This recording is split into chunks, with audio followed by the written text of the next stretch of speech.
A lot of people wear masks. Yeah. Everyone wears masks, I would say. When is it time to really start living in that authentic space?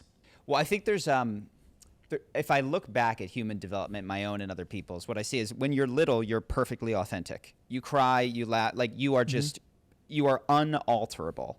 Then, I don't know if it's around 3 or 5 or 7, you start to learn how to navigate adults and peers by being who you want. You develop what psychologists call the superego. It's the part of you that says, this is what good boys do. This is what bad boys do. This is what I should do. This is what I shouldn't do.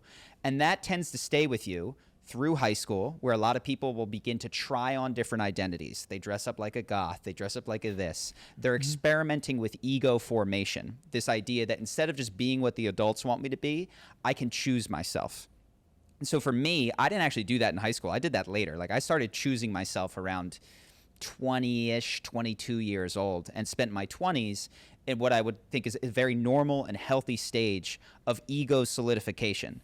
This is where the part of you that says, I'm not like the others. This is how I want to be. This is how I choose. Fuck the haters. I'm going to do this. This is that like individuality stage. And then after that, but what you start to realize is you're developing personas as well in that, right? You are still wearing masks that have a lot to do with the wounding that you experienced as a child. And so Carl Jung will say at around 35 years old, people can either resist or enter into one of the later stages of individuation, which is where you start removing not just the personas that you developed in middle school, but you decentralize the ego, the part of yourself that says, I am this, I am an entrepreneur, I have had to split in my 20s from my family and my culture and all of this to define myself as different and separate. You keep the capacity of the ego, but it is no longer the king, starting around 35 to 40 years old, if you take up the work of what Carl Jung calls individuation. And then what he says is that that's the period at which your higher self enters in. And that higher self includes your shadow, includes your anima, includes the parts of yourself that you split off as a kid in middle school, all of that. And it also includes your ego, your desires and wants and needs to be separate and different from other people. So I guess my sense is that there's been a lot of good work done to sort of map the stages of consciousness development and human development. There's no shame if you're 10 years or 20 years late, but it can be very helpful to know the broad stages that are coming so you can sort of locate yourself and say, where is my edge right now? Because when an 18-year-old asks me, and I'm talking about like individuation and higher self, I'm like, I often say, dude, ego development. Separate from your family, cut that umbilical cord, fuck the haters, move across the world, be an obstinate 25-year-old young man. That's totally beautiful. And once you've done that and carved out that space, then you can start to come back to some of these things that I'm now talking about more on my podcast, this like, true self stuff. But I do think that there's a broad progression that you could follow. Carl Jung and a lot of the psychotherapists have mapped it out. That's profound. I really like that. Yeah. Yeah, it's like, can you really skip any of these stages, right? Like, it's the same thing with, like, so many people or entrepreneurs and friends that I've had who, they reach all their goals and they're like, oh, yeah, like, now I know what they talk about when they say, it's not it. But, like, I've never seen someone who just skips that stage and it's like, okay, I know I'm just chasing this, so let me just skip that. Like, I think that's not a thing. I haven't seen it, at least. I mean, I've seen it from people who are like, they want to be spiritual and all that stuff, but I feel like a part of me is like, you're just telling yourself that you want to skip that stage and you're judging these people for like chasing this because you don't have access to it. It's like level of fear. Yeah, you don't have access to it, and like, yeah, I don't know. But I think it's also good for like early entrepreneurs, where I think the big problem is everybody just wants to find their purpose or find that clarity. The reality is the clarity is the hardest part about being an entrepreneur. And to do that, you have to like fail. You have to try new things. You have to experiment. You got to put on different masks, different identities. Exactly what he's saying. And then you get to a place where you realize, all right, this is not me. This is not me. This is not me. This is not me. This might be me. Then you kind of experiment more and more. You realize this is okay. This is who I want to be. This is now I've like created this version.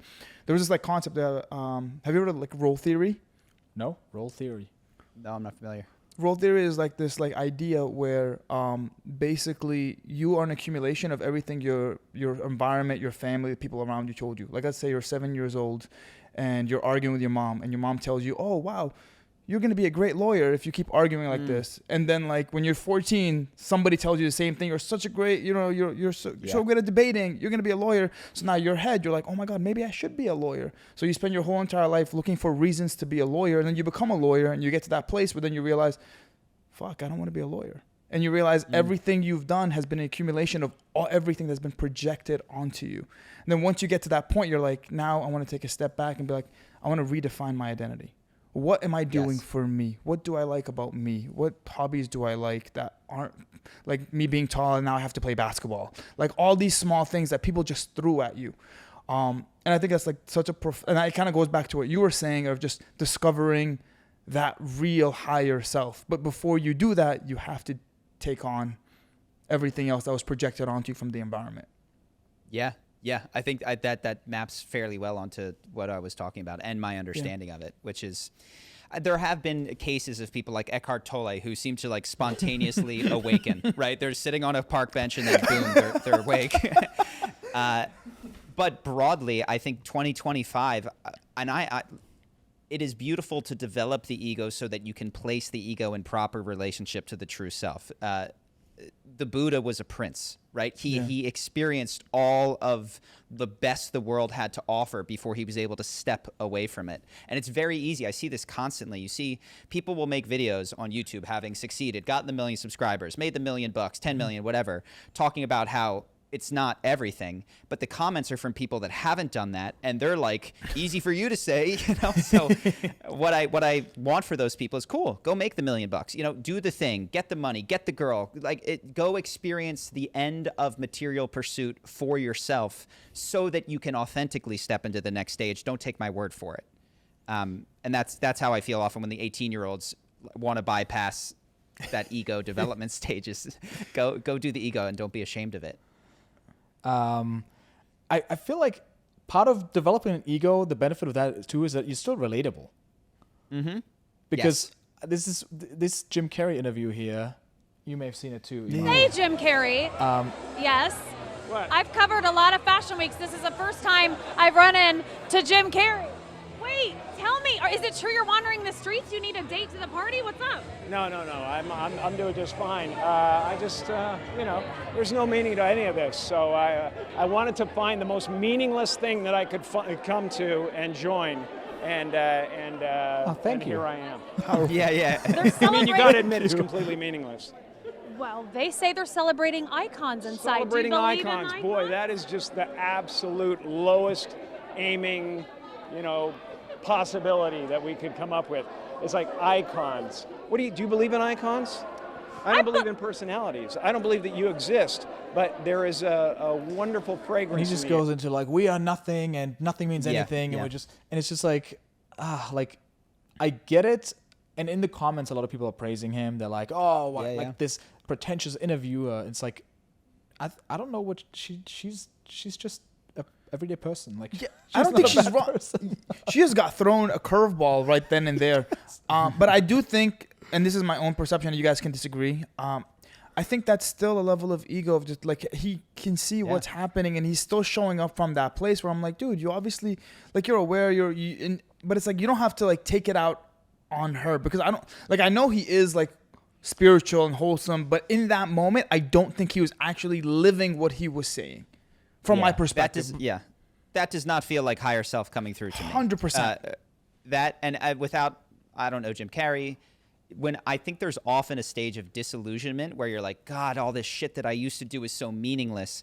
And I noticed that in the in-between moments of any stage in your life, there's often a violent opposal of where you're coming from. So when you're a teenager, it's not just, Mom and Dad, I appreciate your opinion, but I'm not gonna follow it in this instance. Sometimes you're right, sometimes you're not. It's get away from me, you can't control me.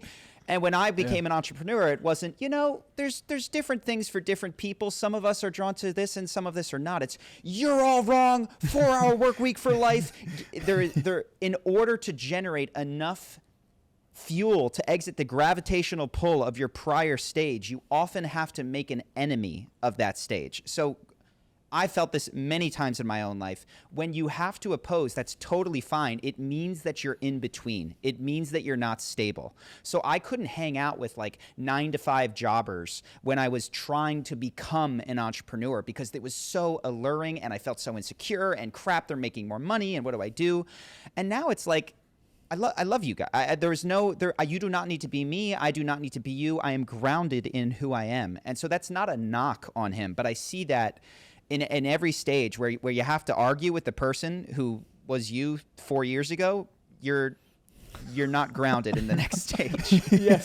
Yeah. I see that a lot too with so many things. I mean, you mentioned the like 4-hour work week versus like hustle all the time. Then you find it's almost like there's 3 levels to a lot of developments, where the first level is you go on one extreme, and then you level up to the next extreme. Like, let's say you go from like complete nice guy to buy the flowers, saying all the things, the nice quotes, and then the girl rejects you. Then you go to like Andrew Tate, everything like red pill, right? Yeah. And then eventually you come around, you're like, hey, it's not all sunshine and rainbows. And, you know, you can also still be a gentleman, you know? And then oftentimes the people that were in the second stage, they're like, oh, you don't get it. You're a simp. But it's like, no, I've been where you've been. And so... yeah, maybe like you started with cringe on command. Exactly. You launched charisma on command, and now it's time for a little bit of cringe again. Charisma on command. Correct. No, that you're absolutely right. There was a don't be yourself, choose yourself. There was so much of that. And by the way, I don't know if do you know who Hegel is? You're German.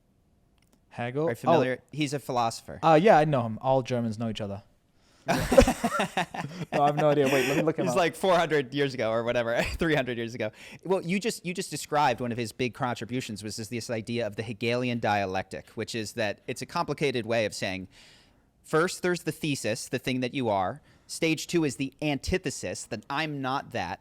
But stage 3 transcends those and becomes synthesis, which is I can take this and transcend that opposition that existed between them, and that is how history moves forward and learning moves forward. And I think you're spot on, and I think he was spot on with that. I love that. And I see that in society too. If you notice, countries that are neighboring, that are often bucketed together, oftentimes the smaller country that gets just put into the same box is heavily against that other country. Like, or not heavily against it, but they're just like, they have a bit of a tiff with them. For example, Canada, if you ask Canadians about Americans, it's like, Canada is... they're like Americans, we're not like them. I swear we're not like them, right? Same thing with Finland and Sweden and Norway. Like, they all have a bit of like beef with each other. Same thing with New Zealand and Australia, right? Like these countries that are like mixed together, Austria and Germany or Netherlands and Germany. Like, there's always a bit of like, we're not like them. Like, and so a strong pushback against that. I remember also a guy growing up, his older brother, he was a skinhead, but it was like a rock group. It was like a social group of like people who like rock, but they were often bucketed with like neo-Nazis, like in terms of like stereotypes. And so they always like, oh, we hate, like he just always had to make it clear how much he hates neo-Nazis and how inclusive he is, right? Because he just wanted to be like, I'm not one of those guys. Like, don't put me in the same bucket. So, you can tell a lot about a person by what they're over communicating what they're against. I think that's a very subtle and important thing that you're noticing there, which is what I'm seeing in myself is maturity is the ability, as far as I can tell, to be oneself without having to extend beyond the boundaries of oneself. So for instance, for Finland to just be Finland and not exist in opposition to Sweden and be defined by not Sweden, right? That is very, very hard to do, right? It's very, very hard to exist because the way to define yourself is to be not Andrew Tate, and for Andrew Tate to be not Blue Pill, right? And instead to just be who you are and allow the world to exist as it does around you is a hallmark of like a very, very mature person, which I do not count myself in that rank. I still often feel like I am opposing something in order to define myself more clearly. And usually that's because we feel insecure in our self-definition.